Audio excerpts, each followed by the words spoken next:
안녕하십니까 스텝스 구독자 여러분, 데이비드 인 싱가폴 데이비드입니다.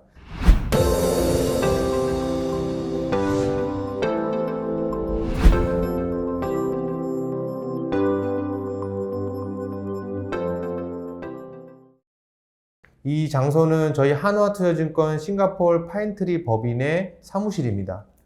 뒤에 보시는 게 저희 회사 로고이고요. 이 동남아시아에서는 파인트리라는 이름으로 한화투자증권의 해외 법인들이 좀 확장하고 있습니다.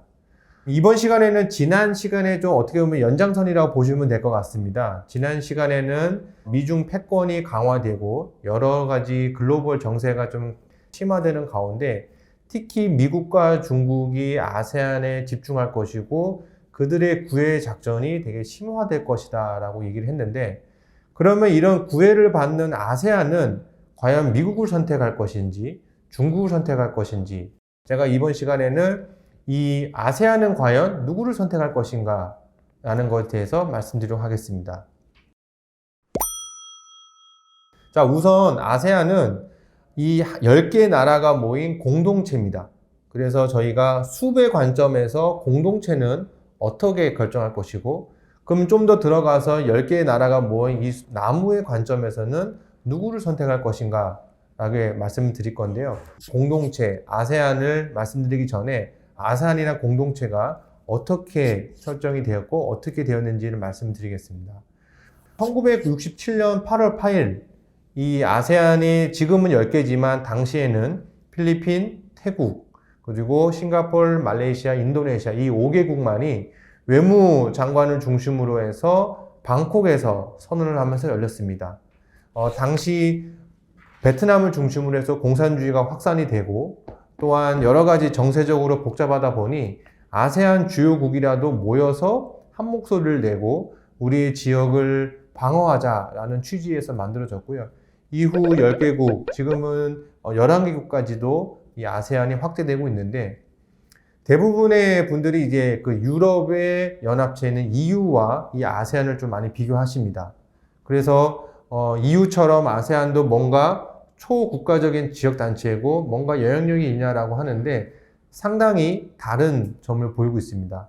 우선 EU 같은 경우는 유럽의 위에 있으면서 초국가적 단체이고 그 안에는 조직장이나 유로라는 화폐가 별도로 있을 정도로 상당히 파워풀한 조직이고요. 반면에 아세안이라는 것은 나라가 돌아가면서 10개국의 정상들이 돌아가면서 위원장을 하고 또 특별하게 어떤 강제력이 있는 단체가 아닙니다. 아세안이라는 화폐도 없고요. 그러다 보니 다소 좀 느리게 아세안이 보일 수도 있지만 한번 만장일치로 어떤 정책을 통과를 시키면 상당히 파워풀하게 갈 수 있는 것이 아세안입니다. 자, 그러면 이제 아세안을 저희가 설명을 들었고 다시 처음으로 와서, 그러면 아세안이라는 이 공동체는 미국이냐 중국이냐 라고 궁금하실 텐데 정답은 애매모호하다. 좀 더 있어 보이는 말로 하면 다원적 중립 외교, 다원적 외교 정책을 지속할 것이다 라는 얘기입니다. 결국은 아세안 역시도 이게 중국이냐 미국이냐는 편을 드는 것이 아니라 둘 다의 줄다리기를 하면서 계속 지속이 된다. 왜냐하면 그동안 아세안은 과거서부터 강대국의 여러 가지 침략을 많이 받아왔고 이러한 중립적인 모습을 많이 해왔기 때문에 앞으로 역시도 미국과 중국 사이에서 어쩔 때는 미국 편, 어쩔 때는 중국 편을 하면서 한 편에 쓰지 않고 중립적인 모습을 보일 것이다 라는 것이 저의 생각입니다. 자, 그럼 제가 수불 말씀을 드렸는데 그럼 이제 각 나라별로 좀 들어가 보고 나무를 보게 되면 아세안 국가는 우선 육상 국가와 해상 국가로 나눠지고 있습니다. 육상 국가는 인도차이나 반도로 해서 베트남, 라오스, 그리고 미얀마 이런 나라들이 되어 있고요. 또 해상 국가는 인도네시아, 말레이시아, 그리고 필리핀, 싱가포르 이런 식으로 되어 있습니다. 근데 두 나라 모두가 상당히 중국 눈치를 볼 수밖에 없습니다. 예컨대 육상에 있는 나라들은 이 중국의 티베트로부터 오는 이 메콩강의 물줄기가 있기 때문에 중국이 이 메콩강을 만약에 쥐어튼다든지 댐을 설치하든지 여러 가지를 하게 되면 상당히 큰 영향을 받아서 중국의 어떤 정책이나 정부의 눈치를 볼 수밖에 없고, 반면에 해상 같은 경우는 지금도 논란이 되고 있는 남중국해 이슈 때문에 이 해상국가 역시도 중국의 눈치를 볼 수밖에 없습니다. 그러면 저희들이 생각하기에 그러면 인도네시아 반도나 해상에 있는 결국은 중국의 눈치를 보고 중국에 되는 거 아니야 라고 생각하지만 그렇지가 않다. 그럼 먼저 이 아세안에서 맏형의 역할을 하고 있는 인도네시아를 보게 되면 결론적으로 인도네시아는 경제는 중국, 안보는 미국이라는 이 투트랙 전략을 하고 있습니다. 동적 평형 독트린이라는 이 전문적 용어도 있는데 이게 쉽게 얘기하면은 겉으로 보일 때는 크게 변함이 없으나 내부적으로는 상당히 이해관계에 따라서 변화한다는 큰 뜻으로 보고 있는데요. 인도네시아 역시도 이 경제는 아무래도 대국인 중국에 영향을 받을 수밖에 없고 특히 관광이나 자원 쪽에 수출입이 많다 보니까 중국의 영향을 받고 중국과 계속 물밑 작업을 하고 있지만 아까 말씀드린 남중국해 측면에서는 본인들도 안보 이슈가 있기 때문에 미국하고 손을 잡아서 이 중국의 남중국해를 어떻게 풀어나갈지를 계속 긴밀히 얘기를 하고 있습니다. 자, 그래서 인도네시아, 베트남은 이렇게 경제는 중국, 그리고 안보는 미국이라는 이렇게 중립적 정책을 계속 필 수밖에 없을 거로 보고 있고요. 특별히 또 싱가포르를 보게 되면 싱가포르 역시도 이러한 중립적 정책을 많이 피고 있습니다.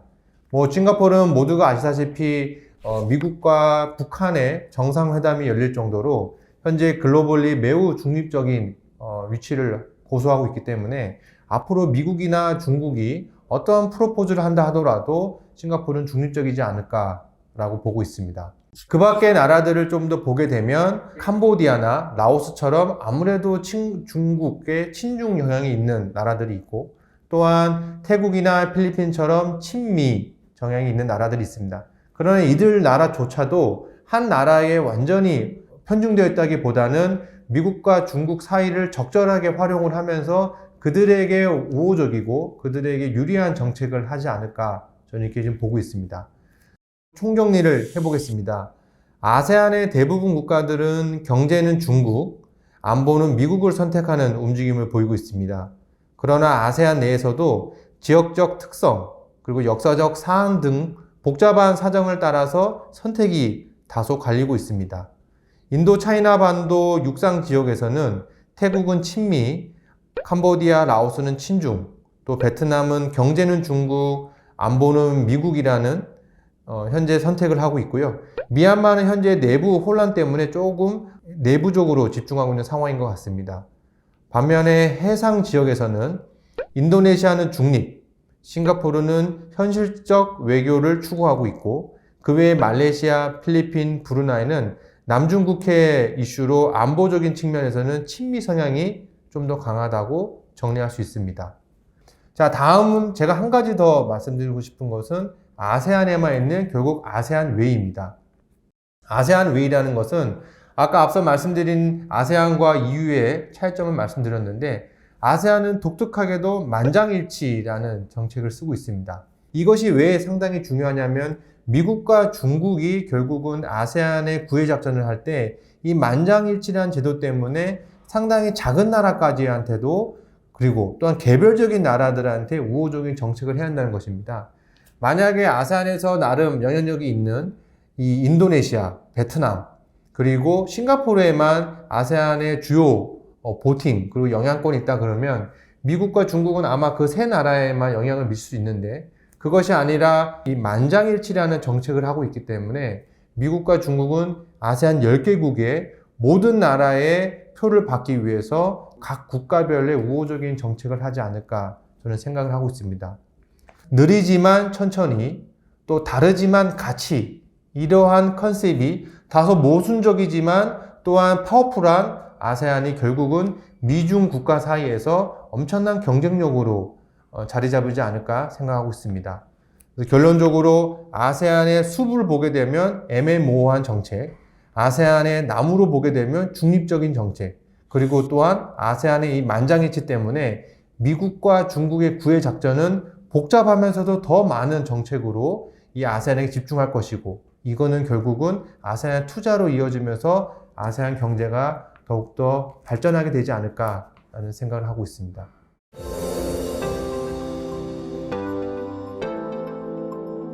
정치적으로 아세안이 어떻게 부각이 되는가를 말씀드렸는데 다음 시간에는 경제적 측면에서 아세안에 어떠한 메리츠가 있고 또 장점이 있는지에 대해서 말씀드리도록 하겠습니다.